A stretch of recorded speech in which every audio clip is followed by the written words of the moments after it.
Getting around the game as a low level can be a daunting task, especially as an Iron Man when you can't buy teletabs or use someone else's house. So I have gathered 15 different methods to help you travel around in Runescape. First, this isn't a method of transportation, but just a tip I have. Having higher agility will make your run energy regenerate faster, and getting full graceful early on can help a lot with saving time. So if you can stand rooftops, I recommend getting your graceful goal out of the way as soon as possible. Number 1 on this list is minigame teleports. If you click the bottom left tab around your inventory, which is probably your clan chat, you can click this top right tab called grouping to see a bunch of minigames. Some of these are just on here to help you find a clan chat to talk in for the minigame, but most of these have teleports with a 20-minute cooldown similar to the home teleport. Some of these teleports have requirements, which you can see on this wiki page, but a lot of them you can just use anytime and it costs absolutely nothing. Next is the classic spell teleports. A lot of teleports are pretty low level and it can be quick to get magic levels through questing, combat, or mage training arena. Here's a list of low level quests you can do to get from level 1 to 34 magic without ever training it. The Arty Cloak is a classic low level Iron Man item for good reason. Not only is it a good early cape slot, it gives you a quick teleport to an altar,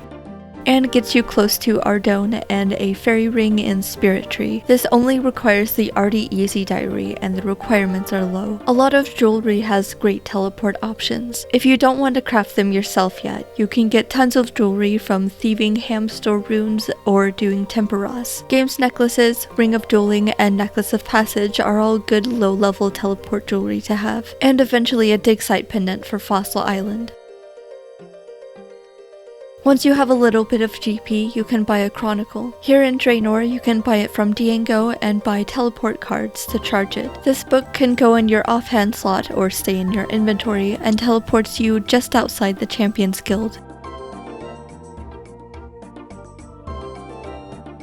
Really close to Varrock and a couple farming patches. With some more GP, you can use charters. The cost of chartering varies but ranges from a few hundred GP to a few thousand. If you're wondering how to get GP early on, you can always do Agility Pyramid, Giant's Foundry, or just Pickpocket and BCs. This next one requires some woodcutting levels, but along the River Lum, you can use canoes. You need at least 12 woodcutting, and higher levels allow you to travel further at a time. From Lumbridge, you can grab a bronze axe from the chicken farm to the north, or from the woodsman tutor if you don't already have one. It takes a bit of time to make the canoe and go through the cutscene, but it's a super budget transportation option. And at 57 woodcutting, you can make a waka canoe and be able to ride it into the wilderness. Next is fairy rings, accessible after completing Fairy Tale Part 1 and getting partially into the next quest. You'll need a Drayman staff to use them until you complete the Lumbridge Elite Diary. Some quick ways to get to a fairy ring are the Arty Cloak,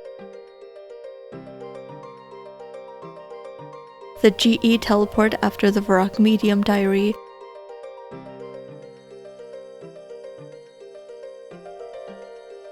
and a Necklace of Passage to the Wizard's Tower. After completing Tree Node Village and Grand Tree, you can use Spirit Trees. You can quickly get to these also from the Arty Cloak or GE teleport. The Gnome Glider can be good for getting to specific locations. These are accessible after the Grand Tree quest and can take you to a few different spots. This is also a nice way to get to certain areas before you have fairy rings unlocked. The Eagle transport system is more niche but can still be pretty useful in some situations. There are only a few locations it can take you, but they're all pretty far apart. Eagle Transport is accessible after the Eagle's Peak quest, and the fastest way to access them is fairy rings or a Necklace of Passage. This next one is specific to Zaya but very useful. Koret's Memoirs is a book similar to the Chronicle but teleports you around the Kingdom of Koren. By completing some fairly low-level quests in Zaya, you'll unlock more teleports in the book and gain more charges. Once these charges run out, you can recharge it with some runes at this old memorial west of the Woodcutting Guild. This later changes into the Book of the Dead with completion of A Kingdom Divided, which is why mine looks different. Next is the Balloon Transport star system, which you can use after the quest Enlightened Journey. Unlocking each location is a bit annoying to do at first, but this method of transportation can be pretty useful, especially early on when you don't have good transportation. After unlocking a location, all you need is certain logs in order to travel, which you can store in the log storage for later.